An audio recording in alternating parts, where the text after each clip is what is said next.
Hi అండి. ఈరోజు మనం చేసుకోబోయే రెసిపీ కరకరలాడే కాకరకాయ పకోడా అండి. ఇది పిల్లలైనా కానీ, పెద్దవాళ్ళైనా కానీ, షుగర్ ఉన్న వాళ్ళైనా కానీ ఎవరైనా తినచ్చండి. ఇది సేదుగా అయితే ఉండదండి. చాలా చాలా బాగుంటుంది. ఇంకెందుకు ఆలస్యం, ప్రాసెస్లోకి వెళ్దాం.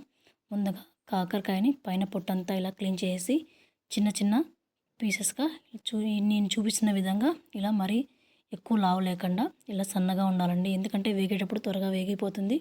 ఇలా ముక్కలుగా కట్ చేసుకున్న తర్వాత ఒక బౌల్లోకి అన్నీ షిఫ్ట్ చేసుకుందాం. ఇందులోనే నేను రుచికి సరిపడా సాల్టు, అలాగే ధనియాల పొడి, కారపొడి,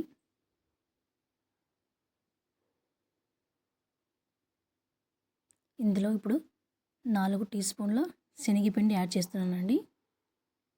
ఇప్పుడు కొంచెం అల్లం వెల్లుల్లి పేస్ట్ యాడ్ చేస్తున్నాను.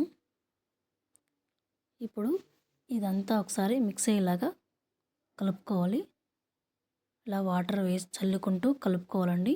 ఇప్పుడు ఇందులో నేను నిమ్మరసం పిండుతున్నాను. ఒక అర్ధం అయితే సరిపోతుందండి. అర్ధం ఉప్పు అయితే సరిపోతుంది. ఇదంతా ఇప్పుడు 10 నిమిషాల పాటు అలా పక్కనైతే పెట్టేయాలి. ఎందుకంటే అన్ని ఉప్పు, కారం అన్నీ అనేది ఈ ముక్కలకైతే పడుతుంది కాబట్టి. ఇప్పుడు ఆయిల్ కూడా హీట్ ఎక్కిపోయిందండి. ఇప్పుడు మనము కాకరకాయ ఒక్కొక్కటి పీసెస్ ఉన్నాయి కదా, ఒక్కొక్కటి వేయాలండి. అన్నీ ఒకేసారి వేస్తే అతుక్కుపోయే ఛాన్సెస్ ఉన్నాయి కాబట్టి ఇలా ఒక్కొక్కటి వేయడం వల్ల అతుక్కోకుండా నీట్గా వస్తాయండి. ఇలా 2 వైపులు టర్న్ చేసుకుంటూ కాల్చుకోవాలి. చూసారు కదా, ఈ విధంగా అయితే వస్తుందండి. అందులోనే ఇప్పుడు 4 వెల్లుల్లి కూడా అలా అయితే వేస్తున్నాను ఆయిల్లో.